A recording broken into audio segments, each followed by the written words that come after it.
Hello guys, welcome back to JI Word. JIE stands for Jesus is Enough. Today's Bible story is about Joseph in prison. Now Joseph had been brought down to Egypt. An Egyptian named Potiphar, an official of Pharaoh, and the captain of the guard purchased him from the Ishmaelites who had brought him there. The Lord was with Joseph. He was successful and lived in the household of the Egyptian master. His master observed that the Lord was with him and that the Lord made everything he was doing successful. So Joseph found favor in his sight and became his personal attendant. Potiphar appointed Joseph overseer of his household and put him in charge of everything he owned. From the time Potiphar appointed him over his household and over all that he owned, the Lord blessed the Egyptian's household for Joseph's sake. The blessing of the Lord was on everything that he had, both in his house and in his field. Potiphar left everything he had in Joseph's care. He gave no thought to anything except the food he ate. Now Joseph was well built and good looking. Soon after these things, his master's wife took notice of Joseph and said, "Come to bed with me." But he refused, saying to his master's wife, "Look, my master does not give anything thought to his household within me here, and everything that he owns he had put me into my care. There is no one greater in this household than I am. He has withheld nothing from me except you, because you are his wife. So how could I do such a great evil and sin against God?" Even though she continued to speak to Joseph day after day, he did not respond to her invitation to go to bed with her. One day he went into the house to do his work. When none of the household servants were therein, she grabbed him by his outer garment, saying, "Come to bed with me." But he left his outer garment in her hand and ran outside. When she saw that he had left his outer garment in her hand and had run outside, she called for her household servant and said to them, "See, my husband brought in a Hebrew man to us to humiliate us.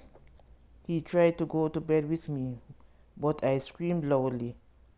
When he heard me raise my voice and screamed, he left his outer garment beside me and ran outside." So she laid the outer garment beside her until his master came home. "This is what she said to him: 'That Hebrew slave you brought to us tried to humiliate me, but when I raised my voice and screamed, he left his outer garment and ran outside.'" When the master heard his wife say, "This is the way your slave treated me," he became furious.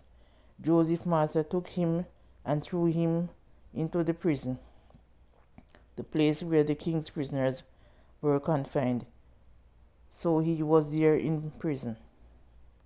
But the Lord was with Joseph and showed him kindness. He granted him favor in the sight of the prison warden.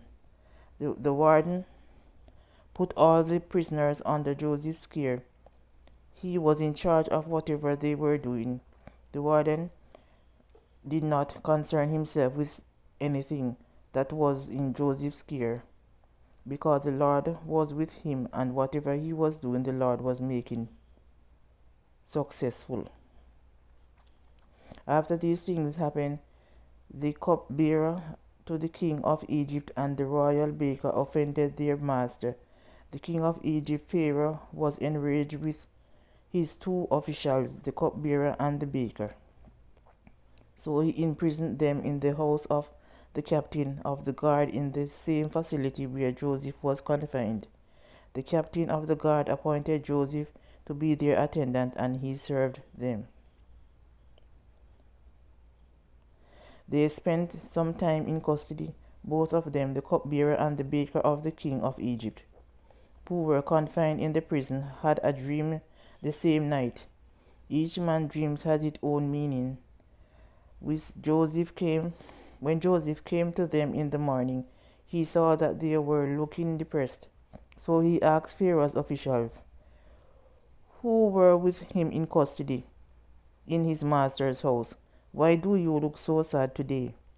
They told him, "We both had same dreams, but there is no one to interpret them." Joseph responded, "Don't interpretations belong to God? Tell them to me." So the chief cupbearer told his dream to Joseph. "In my dream there was a vine in front of me.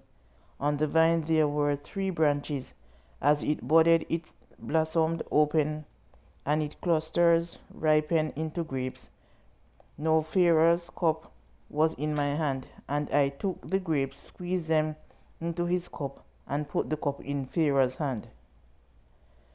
This is its meaning," Joseph said to him. "The 3 branches represent 3 days.